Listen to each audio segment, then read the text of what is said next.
Hello, everybody out there, and welcome to another episode of the Talk That Talk Show with me, Barry Holmes.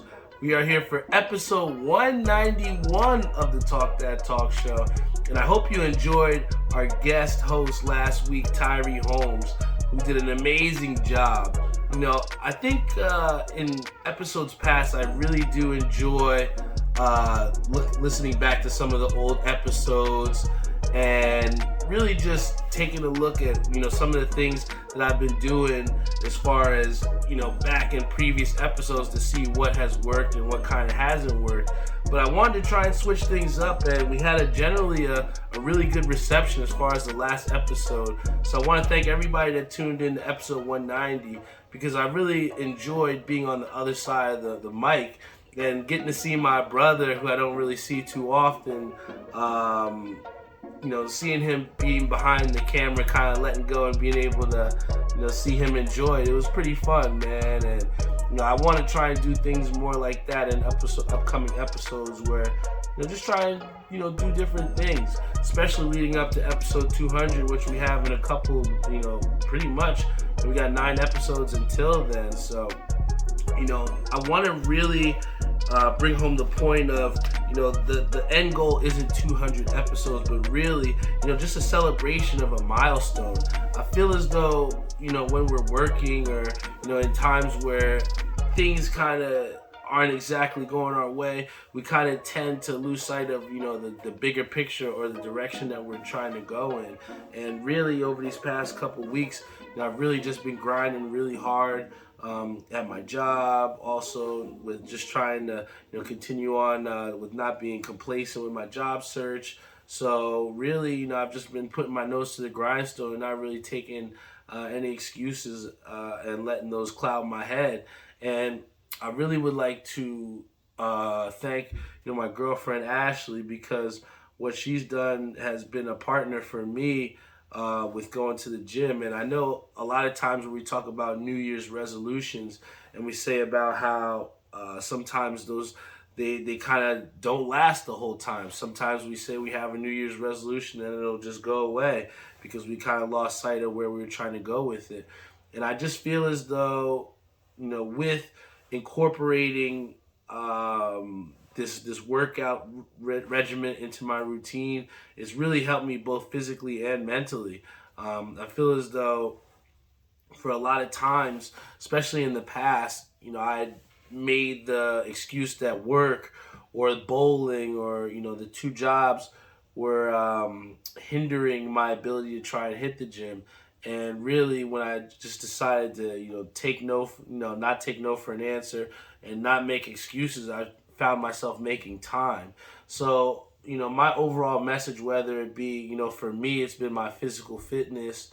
For other people, it could be anything professionally or, emotionally or relationship wise.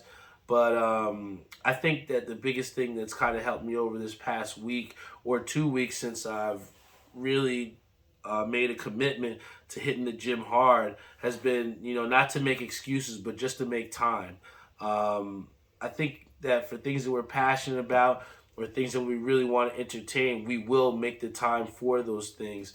And I've really just tried to make time for positive, things to get me in the direction that I'm trying to go. So big shout out to my girlfriend for actually, going through with me and going to the gym. It definitely means a lot when you have the support of someone that's trying to do the same thing with you. I've had plenty of times where, previous people have not encouraged, hitting the gym by going with you or, just not exactly, showing the interest. And I think that, with her trying to hold us accountable, it's really helped to kind of help and strengthen our relationship too, to where we're both trying to build to get something to help ourselves out. And I think that if you do not hit the gym or if you do not have any type of physical activity or if there's any type of recreational or nothing that you're doing, I would say that, if you do try to incorporate something like that into your daily life, you will see yourself feeling much more positive. I know my girlfriend was saying about how she was saying At times she would feel out of breath, and I've seen her complain about that a lot less because she's feeling that confidence from hitting the gym. So there's so many different values that come from making a commitment towards your physical health and your mental health as well too. So that commitment is something that no one else can hold you accountable for but yourself. Seeing someone like Eli in the gym, he was so happy to see that I was in the gym. He posted in our group chat a picture of us and kind of encouraged the other homies like, yo, let's get it in, let's get right. See Barry clocked in, where y'all at? So I think that to be able to inspire people through my own actions is something that I continue to try and build on every single day. Even through bowling, I've kind of seen myself, even though necessarily our teams haven't had the desired outcomes that we've wanted in the previous weeks, I've really tried to amp up and use that same mentality of no excuses to really elevate my own play to overall help out both myself and the teams that I'm competing with. And that no excuse mentality has led to leading practices to where a lot of my friends have been joining on with practice with me. A moment that I really would like to highlight through that, where we talk about practicing and whether it be not making excuses, but there was a Monday where to start the week, we had a big time matchup to end the first half of the season in bowling. And we were going up against one of our rivals. I really do enjoy bowling against. A big shout out to Brandon and Sal from Top Guns. But I was ready. I thought I was mentally prepared, physically prepared. And they just came out and kicked the shit out of us, man. And it was a very winnable set. It was just that there was times within there that I kind of shot myself in the foot with mistakes and kind of it hindered us from winning. So one of the things that I struggled with in that particular set was I missed about 4 or 5 10 pins, and it sucked. But aside from just like accepting that, I decided, hey, let me not get mad or upset or whatever. Let me just go put the practice on and let me just shoot 10 pins. And literally, right after everybody's done and they're putting their bags away and going to celebrate and drinking or whatever, I stayed after and I did a 10-pin practice game. And it was cool because you started to see people who weren't even, bowling or they're just sitting like in the background just watching me. And I think what they saw or what they were in amazement of was just how serious I am about trying to get better. And, we've talked before in the group chat about, not getting upset about certain results that you haven't got because you haven't put the work in. And I just want to make sure that for whatever time, effort, money that I've been putting into this bowling with the people that have decided to, trust me and go in with bowling with me as well too, I just want to make sure I'm not wasting their time and putting the right foot forward practice-wise. So, I just have to say that, this whole, start to 2023, the one thing I want to get across to everybody is that we're just not making excuses. If you really want something, if you really want to go and get it, if you really want those desired outcomes, you got to put the work in. Nothing good was ever achieved without, great determination, hard work, sweat, failure. I think failure is also a big thing. That's why, we've been in the positions to succeed in the future.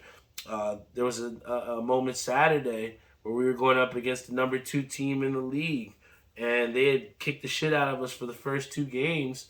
And we could have either given it up, we could have been said, you know what, we got no chance here. We could have just kept fighting and competing, and we wound up winning that 3rd game and winning the total overall pins.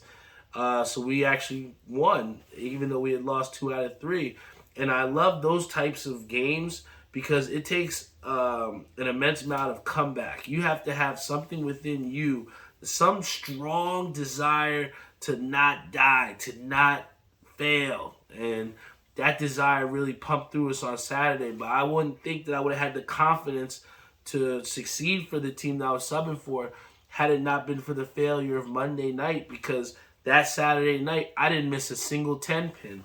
And again, those are the things that kind of, even though we don't have those overall big goals that we were trying to achieve happen, it's the little steps that you take to get to that big overall goal that you have to appreciate. And that's why this 200th episode coming up means so much. A lot of people said that I wouldn't think that you would have made it past 100. I know a lot of people thought that it would just have stopped, the momentum would have just died at just 100. But really, we've elevated this platform to just a greater stage, man, and a recognizable brand. And I think that is what keeps me motivated and keeps me ready to go, and keeps people like Alvin, that boy Heard on Instagram Live, that keeps people engaged and locked in. Even on a Sunday, man, normally, we would shoot this episode on Friday, but because of the things, the priorities that I've put forth in my own life, as far as, hey, Friday, I'm going to commit to, after my second job, going to the gym. I have to do that. And if that sacrifices for me recording on Friday, that's what it's going to take. I mean, I'm not going to not record the episode here. You always are going to get an episode of the Talk That Talk Show every week. One of the emails that I got from Buzzsprout that I have saved, which I'm really, really proud of, was it showed that your episode, or I think they give you like this year recap, and the year recap showed that every single week I produced an episode of the Talk That Talk Show. So for 52 weeks, people got an episode, and that's something that is the standard. I think in the first 2 years, maybe there's 1 week that I skipped, went on vacation a week, so we had skipped like 2 weeks in 2 years. But last year, 2022, was the only year that we had an episode every single week with no stopping. And I think that, that consistency that bleeds through, that we put on a shirt, it's something that continues to propel us forward in multiple avenues within our lives, man. So, continuously trying to elevate other people through my trials, tribulations, whatever you want to call it, through this podcast, through my bowling career, through my professional career. I feel as though that I'm pretty much blossoming between you, before you guys with this podcast, man. And to have people like my boy Eric Turner that continue to put me in situations to where I can get better and succeed, those are the type of people that you want to keep around you. I feel as though, especially in celebrity statuses or elevated people, rather than just ordinary, a lot of times people tend to have the wrong people around them, and that kind of draws them away from that original goal and get themselves into situations that aren't exactly the best. And I just like to thank, Eric, my boy Lenny, a lot of the different people that I have bowled, my pops. I just thank them for constantly putting in, successful situations to bowl and to get better as a person, man. I think that Thursday with me and Eric was tough too, because we were killing it for the last couple weeks, and we get put into a situation where they changed the shot on us, and a lot of people were struggling, but nobody gave up. And I think that was a character statement for all of us, that the same people that we put a jersey on with are the same people we'll go to battle with. My dad, he always has like these little reflections, I guess you may want to call them, but he said to me in joking on a Wednesday night when we took a big sweep, we beat them 9-0, but my dad said to me, he said that I think of me and you as like two gunmen, like back to back, backs against the wall. He said, we either gonna die in here or we're gonna go out guns blazing, man. And that's how I feel, as though when me and my dad were in the 9th and the 10th, we need a couple strikes. I just think if I can just set the table for my pops, man, I'll give us a chance to win. And more often times than not, my father has delivered, and that's why I'm just so excited to have the right people around me and to get put in successful situations. From being with Eric on Saturday, I had a problem of trying to find someone who I was going to bowl this tournament in Unholy with. And through bowling on Saturday with him, I was able to, find a female bowler that I'm actually have good chemistry with, and was more than available to bowl with me and my father. So, that's the thing that we're going to be able to share together by competing in a tournament. I always love bowling tournaments with my father. So, I just, again, I appreciate all the people that are in my life, doing things positively and putting me in positive positions to succeed, because it helps to build who I am as a person, man, and how far this podcast even goes. One of the biggest things that I'm super excited about is the Talk That Talk Show Mets outing. Last year, we had a very successful first outing, and now this year, we're hoping to do maybe 2 to 3 games. And someone like Martin Henry, big shout out to him, he didn't get a chance to go to last year's, and now he brought about 2 or 3 people with him for this year. And it's that type of support of not only people that want to engage themselves, but also are bringing other people around him. He has someone who's also a podcaster who he came to the network with me. Someone else who's a big-time Mets fan, his aunt, who he decided to have come with us. So, I appreciate not only people that want to support, but also people that, bring their friends along, bring their family members along. To say that we have 18 people that will be going to a Mets outing during the day. Some people had to take off work. Big shout out to my boy Tim Sikoria. But it's that type of support from people that really gives me the confidence to want to do events, man. How hard can some people, there's a lot of people that go to Yankee games, go to Mets games, go to Eagles games, but how many people can dedicate and drop, X amount of dollars to say, hey, New York Mets, I can guarantee you that 15 people will pay $80 to come with me to come to a game and have fun. Not many people. It's not that easy to do. And at times for me, when I'm setting up these events, there is that nervousness of, do you think I'll be able to get 15 people? Do you think I'll be able to get people that want to support me for this?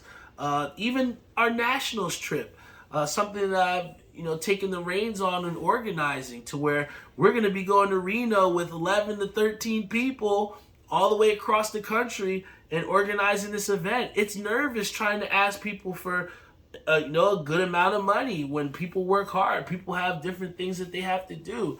But when you do things the right way, when you put the priorities of not just yourself but other people, in the mix, to where that you can please as many people as you can as possible, because especially when event planning, you're not always going to have everyone be happy. But when you set aside realistic goals and kind of think about the bigger picture of what you would like in it as well, in an event that you're either attending or organizing, more oftentimes than not, you're going to have an event or an experience that more people are not only going to want to go to, but they're going to look to see when the next one is. And, to say that we had 18 people already ready to go, paid, wanting to go to this Mets game in not even a 2-day span is a big testament to not only what this podcast represents, but also the consistency and the what's the word that I'm looking for? The courage to go out there and do something like this, of this magnitude, and try and rally people to get here and do this, man. So big shout out to Martin for signing up early. I'm going to do my best to try and get multiple events for that Mets outing for this season. And then finally, we have one other thing that we have going on here at Talk That Talk Show. Don't forget, we have the raffle. You can contact me. Let me know if you want to get in on the raffle. We've already had a couple people participate, but this raffle, you give $1. There's $20 max. It's $1 a raffle ticket. You can get as many as you want, up to 20. And with this raffle ticket, if you are chosen, you get to design the next Talk That Talk Show hoodie. Down to the color of the logo, down to the color of the hoodie. You get to design it, and I will put that next hoodie into production and sell it as the next OG 17, man. So that's always something that you guys can look to. Let me know if you want to get in on that raffle. But, the one thing this weekend that has made it such a big weekend has been the NFL playoffs. Most times, Wildcard weekend, you only get one or two games that are kind of really barn burners. But this weekend, we've really had a great slate of games, man. I think that there was a guy in my high school that I worked at, security guard. He was talking a lot about this Minnesota Vikings, how they're supposed to be a future, great odds for them to win it all, and how he believed in Kirk Cousins. And we really saw that how the Giants, an aggressive, Brian DeBall, goes out there and on the road beats the Minnesota Vikings. I think that game was probably the most exciting NFL game of the playoffs, in my opinion. The way that the Giants just seem to, just consistently get key play after key play. I just really would like to highlight the aggressive nature that the New York Giants played in. If you look at someone like yesterday in the Los Angeles Chargers, a team that was up 27-7, who eventually loses to the Jacksonville Jaguars, it seemed like a less aggressive take from what the Chargers did led to their demise. Here you saw the New York Giants had the game in front of them, right? They had plenty of times where they could have easily just kicked the field goal in the end zone and trusted their defense. But 2 times they go for it on 4th down, right? And get big-time QB sneaks from Daniel Jones. I just think that this Giants team should be the model for what every NFL team in the playoffs who gets the opportunity for the playoffs should play like. Because I feel like there's so many times that you get teams that are up by a certain amount of points, they get tentative, and then they lose. Look at the Buffalo Bills. They were up 17-0 and almost blew that game to the Miami Dolphins, who don't even have a starting quarterback, a backup quarterback, right? So I think, again, the way the Giants played aggressively, they stuck to their game plan of that zone coverage, soft zone, blanket coverage on Justin Jefferson, not letting that best person beat you, but in a way taking those aggressive takes. I think that there was a key blitz there on that 3rd or 4th down on the final drive for the Minnesota Vikings where they hadn't blitzed, for multiple drives, and that one time they pushed the button, bam, let's send them, and it leads to a tougher 4th down conversion for the Minnesota Vikings, which eventually led to their loss. So I think that, again, the way the Giants played aggressively, went for it on 4th down, went for it in the red zone, it's just the way that you're going to have to try and win in the playoffs. I think that when you go into games and you're tentative like the Chargers were, playing not to win, but playing to not to lose. There's 2 differences when you're up in any type of sport, whether it be bowling, basketball, baseball. When you're up, that mentality of when you're winning is, let me just do what I got to do so we can finish this game, right? I maybe don't have to take that extra chance that I might have taken in the first half or earlier in the game because I'm sitting on this lead right now. Let me not lose this lead. And then the other team might score once or twice, and you start to see that lead shrink a little bit, and you're like, oh shit, now you're squeezing the ball a lot tighter. You're feeling a lot tense that, oh shit, the lead that I thought that was so big is starting to slim down. Now those aggressive plays that you have to make seem a lot more insurmountable and seem like there's much more pressure on them because you weren't playing with that same tenacity that you had, that live or die mentality when you had to try and get that lead. So I think that for a lot of athletes, right, and this is what separates people like Kobe, Michael Jordan, Tiger Woods, Wayne Gretzky. The thing that separates these elite athletes are the fact that when they are up and they're up big, they do not let you back in the game. They don't.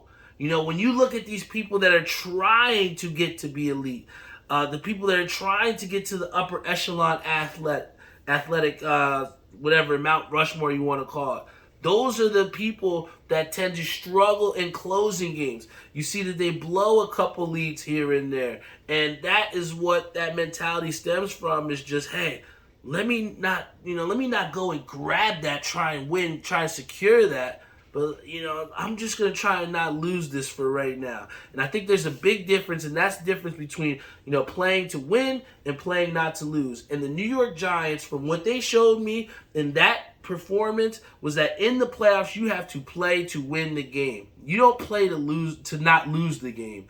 And, moving forward, that's what I'm going to be looking to see from the Cincinnati Bengals against the Ravens tonight, soon after I get off the air. I really like the Bengals, and, I think they really want to set up that matchup that we should have had. Prayers up still to Devin Hamlin. But that matchup that we were supposed to get with the Bengals and the Bills is going to be one that I cannot wait for next week if the Bengals get through the Ravens tonight. And then finally, the game that me and my girlfriend are torn on, I don't know. She's picking the Bucs. I think the Cowboys are going to do it, but it's going to be an amazing game on Monday Night Football, especially on Martin Luther King's birthday. I can't wait. I cannot wait for that game. Is Tom Brady effect real? He's already shown us a couple times. He's already shown us numerous times in his career of his comeback ability and what he can do with a chip on his shoulder. And then you see the Dallas Cowboys, a team that has the proverbial chip on their shoulder, because everybody clowns Cowboys fans because they can't get it done in the big game. Now, granted, this is, a wild card game, but it's still a big game for the Cowboy Nation, man. I think that, a lot of people in more years than not have had the Cowboys going far in your playoff brackets for the NFL. A lot of people like that offense, even though Dak Prescott hasn't looked the smoothest. But what I will say is this. The slate of games that we will have next week, depending on the outcome of these two games, are going to be phenomenal. I want to see if Jacksonville will give my Chiefs a test, because they're a good young team. I am not taking the Jacksonville Jaguars lightly. And if the Giants showed you anything, you should not take any team in the playoffs lightly. Look at the Dolphins. The Dolphins went balls to the wall with Buffalo Bills at home, a team that had everything going for them. And the Bills still almost blew that game. So I'm telling you, you cannot take anyone for granted in the NFL playoffs. And if you ask me, I still like my Kansas City Chiefs to come out with the Super Bowl Vince Lombardi trophy, because what I'm going to tell you is this. While you've seen a lot of people struggle, while you've seen a lot of people hide the things that are not, their best, I've seen the Kansas City Chiefs increase what they were weak at. Not too many times have you seen the Chiefs defense get laughed at. That defense for the past couple of years has been serviceable, but now you're talking about a good Chiefs defense. And I would really like to see how that looks against the Jaguars next week. I would like to see what it's going to look like against the Bengals or the Buffalo Bills. I wish, and I'm sad that I was robbed of the opportunity for, if the Buffalo Bills were to go ahead into the AFC Championship and meet up against us, I wish it wouldn't have been a neutral site, because I would have loved to go into Buffalo and steal the heart from Buffalo. You know what I'm saying? I think that the Chiefs are built to win on the road. I feel that they're made to win at home. And with Patrick Mahomes losing your best receiver in Tyreek Hill, and he still has set record-setting numbers with passing the football after losing your best weapon and getting a Juju Smith Jr., who he's revitalized his career, Marquez Valdez-Scantling, who wasn't even the best receiver on the Packers. You have a Travis Kelce who has been playing very well for us, the most consistent security blanket for Patrick Mahomes. That offense is always going to score at least 25 to 30 points. And if it's going to come down to a team beating the Kansas City Chiefs for the Super Bowl, they're going to have to outscore the Chiefs. I know that sounds, very basic, but It's not an easy task to outscore Patrick Mahomes. It's not an easy task to outscore an Andy Reid who gets better as the game goes on with his play calling, right? It's going to be a tall task for any NFL team to go and beat the Kansas City Chiefs. And that's why they're my front runners to win the NFL Super Bowl. But if you ask for me on the NFC side, I'm not exactly sold on the Philadelphia Eagles because, I don't know just how healthy Jalen Hurts is. I like the Cowboys, but I'm not exactly 100% sold on the Cowboys.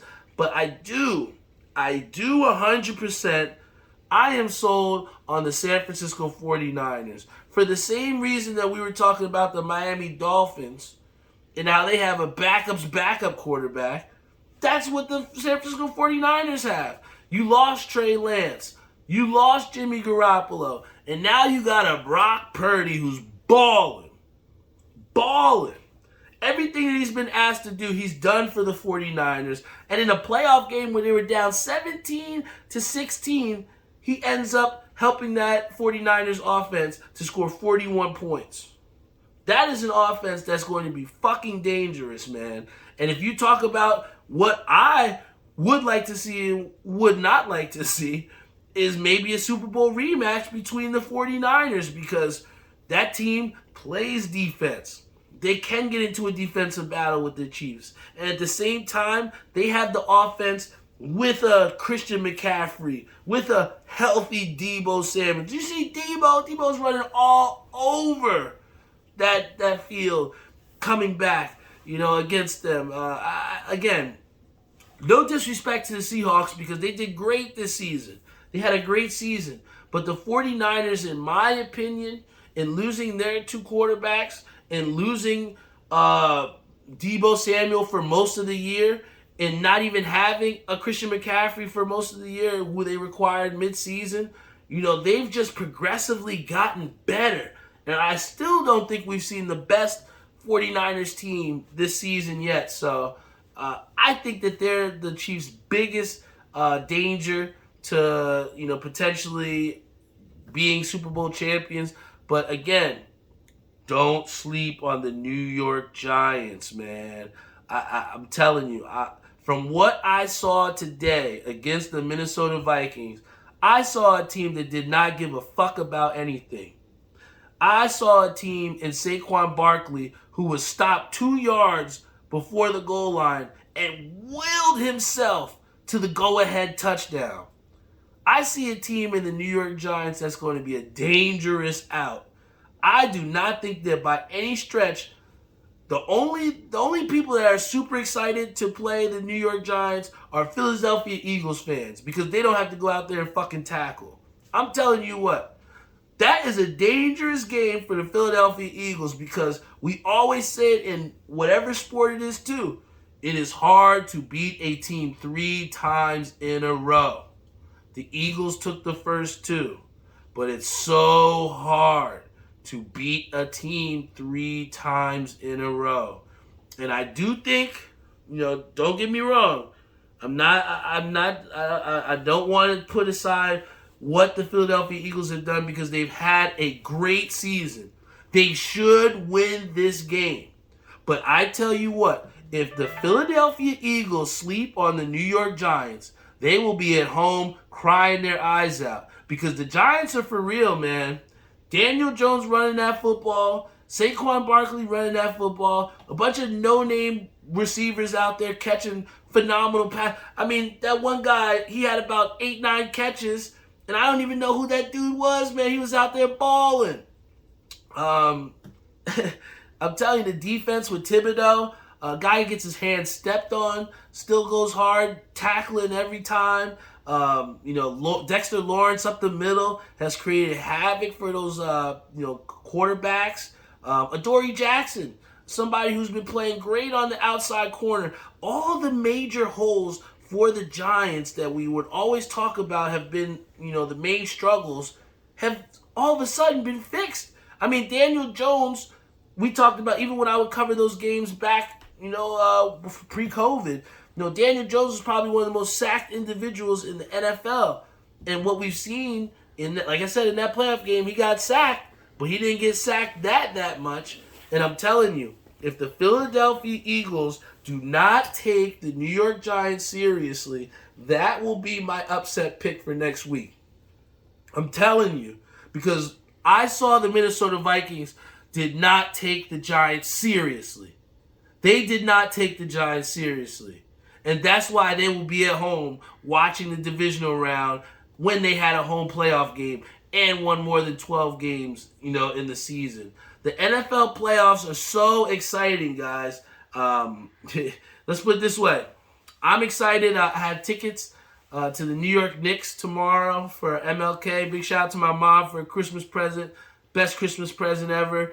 But I'm super excited to go in the Garden and also see another surging team in the New York Knicks. The Knicks have won 7 out of their last 10 games. They've won 3 in a row. And really what we've seen is Jalen Brunson, my boy, Julius Randle have been balling out of their minds. But it is without question that the Knicks have been playing much, much better because we've gotten R.J. Barrett back. It seems like since we've gotten R.J. Barrett back, it's like that one piece of that offense that you don't have to worry about, right? Every time R.J. Barrett gets the ball, something semi-positive is going to happen, whether he's going to attack the basket hard or he's going to create an option for somebody else.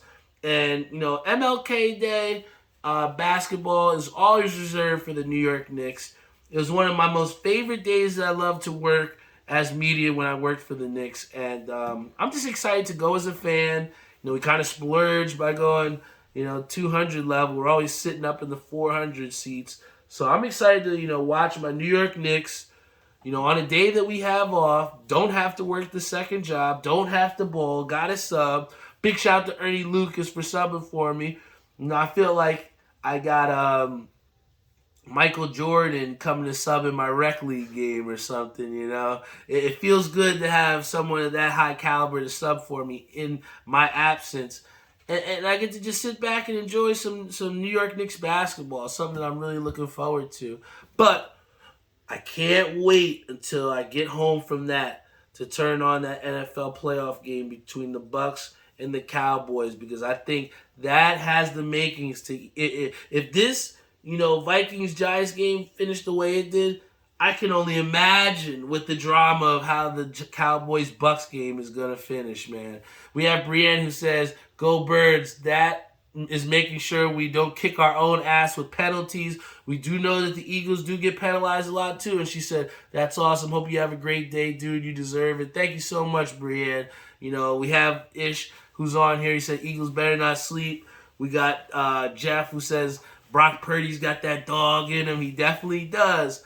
But, thank you guys so much for rocking out with me here on the Talk That Talk Show. Episode 91 is in the books. We got to talk about a lot here with what's going on in my life. Give you guys a little update on what happened here in this playoff wildcard scenario football.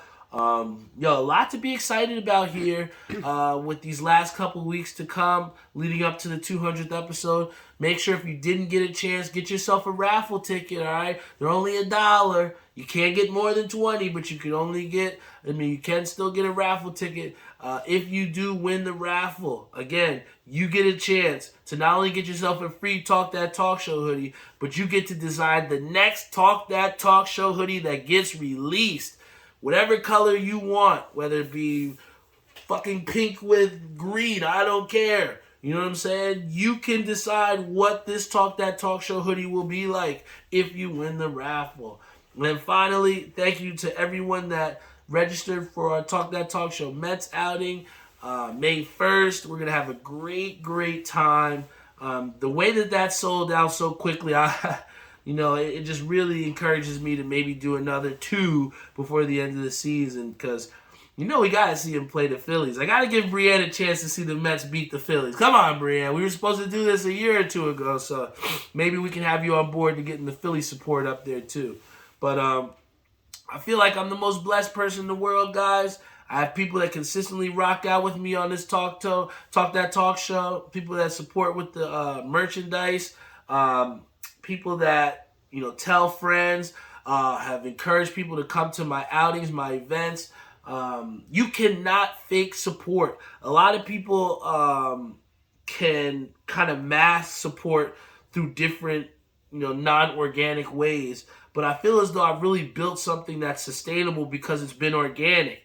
You see 100% of me. You see 100% authentic Talk That Talk Show Barry Holmes when you turn on this podcast. And I think that that's what's been able to have us stand the test of time to make it to 192 episodes and beyond. I can't tell you how hard it is to come up here with no notes, no nothing, and give you guys 100% of myself. High quality shit that people want to listen to. I looked out there and we've hit over what? I think they said something like 150 different countries that have listened to this podcast as well too. That's something that I pride myself on, man. It's hard to stay consistent, to stay motivated, and to get shit done, man. And the support of people like Brienne, the support of people like my girlfriend, my mom, my brother, my dad, Lenny, Jeff, Say. There's been so many people that continue to give me ideas. Brian Spawn, people that continue to tell me to push myself. And those are the people that I love to keep around me and that encourage me to continue to put this episode out here. It's your boy Crane. Every single time we come out to the bowling alley, he's there with his Talk That Talk Show hoodie, ready to support, man. And again, I have a lot of people in the bowling alley that you don't see their girlfriends or their significant others come to watch them bowl. You don't see their friends and their family come to watch them bowl. And every time that I bowl, I feel like I have a bunch of people supporting me that want to see me bowl and that want to see me succeed. And that literally stems from who I am as a person. So, all I can do is continue to be Barry Holmes. Like Brienne says, that has always been you. 100% Barry Holmes. And that should mean that's the greatest compliment, in my opinion, that you can receive. A lot of people spend most of their time trying to impress people, trying to be something that they're not. And I just highlighted the things that make me who I am. And I've just been so happy to just look in the mirror, see myself, and be happy with who I am. You know what I'm saying? A lot of people, they're not as privileged to see and to know what that feels like. And, I'm just here to be that living example of what it means to be happy and motivated, man, because you can achieve anything when you're motivated. And that's what I'm going to continue to do. Keep staying motivated, keep myself, my physical and my mental up there so that I can give you guys 100% episode of the Talk That Talk Show. So thank you guys so much for supporting me. Thank you so much. I can't tell you enough how much it means to me. And you all are the reason why I'll make it to 200 episodes and beyond, man. Love y'all. See you next week.